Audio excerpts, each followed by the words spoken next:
राधे राधे। जय जय श्री कृष्णा। दोस्तों, आप सभी का दिन शुभ और मंगलमय हो। आज सुनिए कार्तिक मास महात्म्य में आगे का अध्याय। आज के अध्याय की शुरुआत हम भगवान श्री कृष्ण जी की एक कहानी से करते हैं। तो चलिए करते हैं कथा का रसपान। एक छोटे से गांव में एक दरिद्र विधवा ब्राह्मणी रहती थी। 6 वर्षीय बालक मोहन के अतिरिक्त उसका और कोई नहीं था।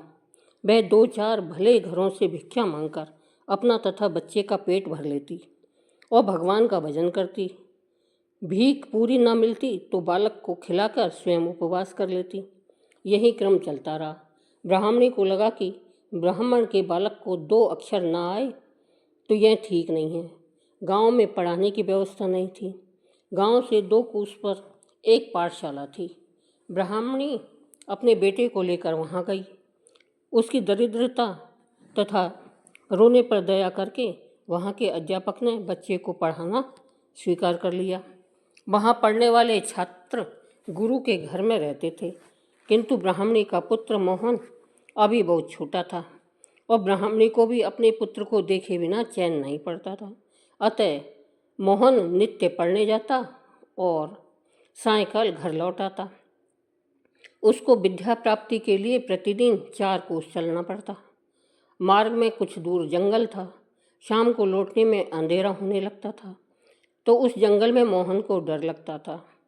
एक दिन गुरुजी के यहाँ कोई उत्सव था। मोहन को अधिक देर हो गई और जब वह घर लौटने लगा तो रात हो गई। अंधेरी रात, जंगली जानवरों की आवाज़ों से बालक मोहन भय से थरथर काँपने लगा। ब्राह्मणी भी देर होने के कारण बच्चे को ढूंढने निकली। किसी प्रकार अपने पुत्र को वह घर लेकर आई। मोहन ने बड़ी सरलता से कहा, माँ, दूसरे लड़कों को साथ ले जाने और उनके नौकर आते हैं। मुझे जंगल में आज बहुत डर लगा। तू मेरे लिए भी एक नौकर रख दे। मोहन की बातें सुनकर बेचारी ब्राह्मणी रोने लगी। उसके पास इतना पैसा कहाँ कि नौकर रख सके। माता को रोते देख मोहन ने कहा, माँ, तू रो मत। क्या हमारा और कोई नहीं है? अब ब्राह्मणी क्या उत्तर दे। उसका हृदय व्यथा से भर गया। उसने कहा, बेटा, गोपाल को छोड़कर और कोई हमारा नहीं है। बच्चे की समझ में इतनी ही बात आई कि कोई गोपाल है, उसका है। उसने पूछा, गोपाल कौन है? वे क्या लगते हैं मेरे और कहाँ रहते हैं? ब्राह्मणी ने सरल भाव से कह दिया, वे तुम्हारे भाई लगते हैं और सभी जगह रहते हैं, परंतु आसानी से नहीं दिखते। संसार में ऐसा कौन सा स्थान है जहाँ वे नहीं रहते? लेकिन उन्हें तो देखा था ध्रुव ने, प्रहलाद ने और गोकुल के गोपों ने। बालक को तो अपने गोपाल भाई को जानना था। वह अपनी माँ से पूछने लगा, गोपाल मुझसे छोटा है या बड़े हैं? अपने घर आते ही हैं या नहीं आते हैं? माता ने उसे बताया, तुमसे वे बड़े हैं और घर भी आते हैं, पर हम लोग उन्हें देख नहीं सकते। जो उनको पाने के लिए व्याकुल होता है, उसी के पुकारने पर वे उसके पास आते हैं। मोहन ने कहा, जंगल में आते समय मुझे बड़ा डर लगता है। मैं उस समय बहुत व्याकुल हो जाता हूँ। वहाँ पुकारूँ तो क्या गोपाल भाई आएंगे? माता ने कहा, हाँ बेटा, तू विश्वास के साथ पुकारेगा तो अवश्य भी आएंगे। मोहन की समझ में इतनी बात आई कि जंगल में अब डरने की जरूरत नहीं है। डर लगने पर मैं व्याकुल होकर पुकारूंगा तो मेरा गोपाल भाई आ जाएगा। दूसरे दिन पाठशाला से लौटते समय जब वह वन में पहुंचा तो उसे डर लगा। उसने पुकारा, गोपाल भाई, तुम कहाँ हो? मुझे यहाँ डर लगता है, मैं व्याकुल हो रहा हूँ। गोपाल भाई फिर क्या था? जो दीन बंधु हैं, दीनों के पुकारने पर वह कैसे नहीं बोलेंगे? मोहन को बड़ा ही मधुर स्वर सुनाई पड़ा, भैया तू डर मत, मैं अभी आया। यह सर सुनते ही मोहन का भय भाग गया। थोड़ी दूर चलते ही उसने देखा कि एक बहुत ही सुंदर ग्वाल वाल उसके पास आ गया। वह हाथ पकड़कर बातचीत करने लगा, साथ साथ चलने लगा, उसके साथ खेलने लगा। वन की सीमा तक वह पहुंचा कर लौट गया। गोपाल भाई को पाकर मोहन का भय जाता रहा। घर आकर उसने जब अपनी माँ को सब बातें बताई तब वह ब्राह्मणी हाथ जोड़कर गदगद हो अपने प्रभु को प्रणाम करने लगी। उसने समझ लिया कि जो दयामयी द्रौपदी और गजेंद्र की पुकार पर दौड़े पड़े थे, मेरे भोले बालक की पुकार पर भी वही आए थे। ऐसा ही नित्य होने लगा। एक दिन गुरुजी के पिता का श्राद्ध होने लगा तो गुरुजी सबसे कुछ लाने को कह रहे थे। मोहन ने भी सरलता से पूछा, गुरुजी मैं क्या ले आऊं? गुरु को ब्राह्मणी की अवस्था का पता था। उन्होंने कहा, बेटा तुमको कुछ लाना नहीं होगा।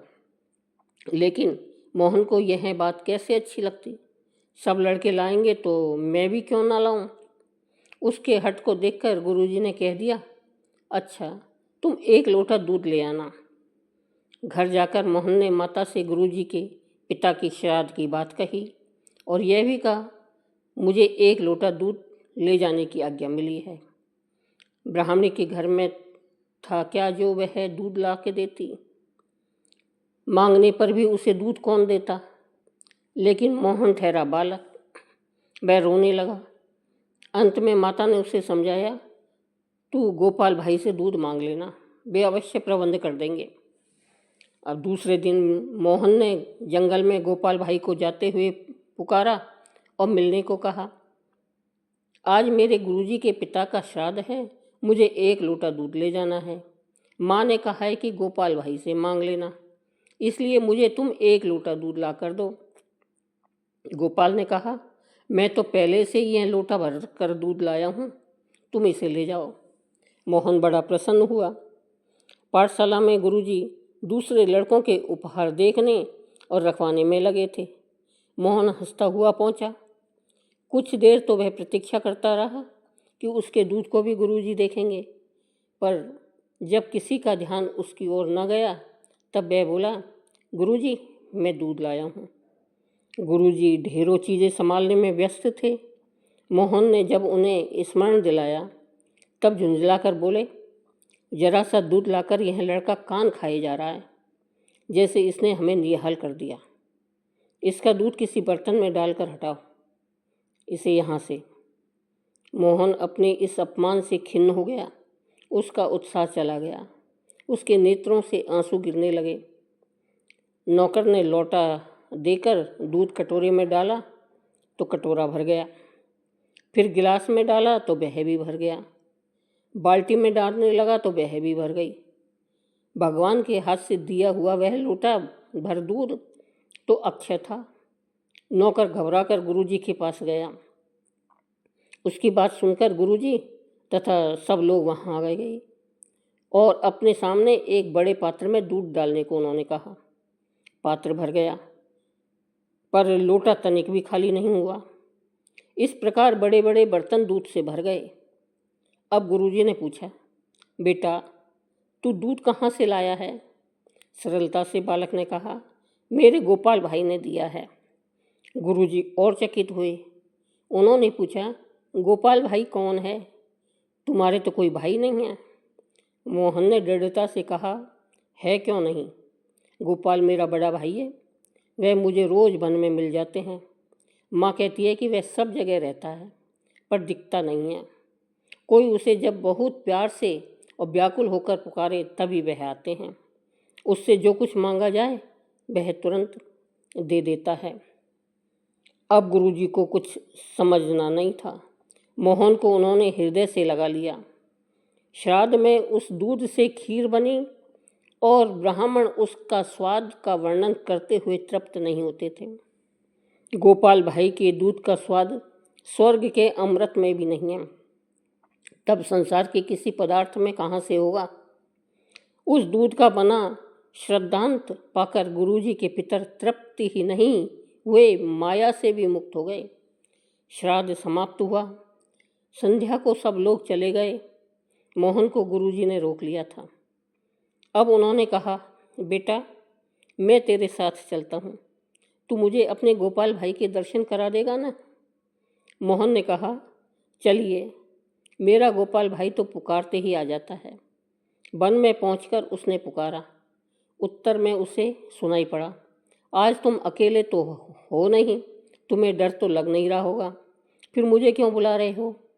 मोहन ने कहा, मेरे गुरुजी तुम्हें देखना चाहते हैं, तुम जल्दी आ जाओ।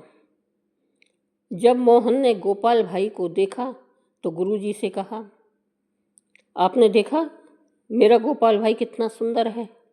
गुरुजी कहने लगे, मुझे तो दिखता ही नहीं, मैं तो यह प्रकाश मात्र देख रहा हूँ।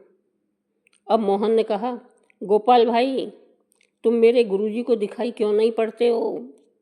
उत्तर मिला, तुम्हारी बात दूसरी है, तुम्हारा अंतःकरण शुद्ध है, तुम में सरल विश्वास है, अतः मैं तुम्हारे पास आता हूँ।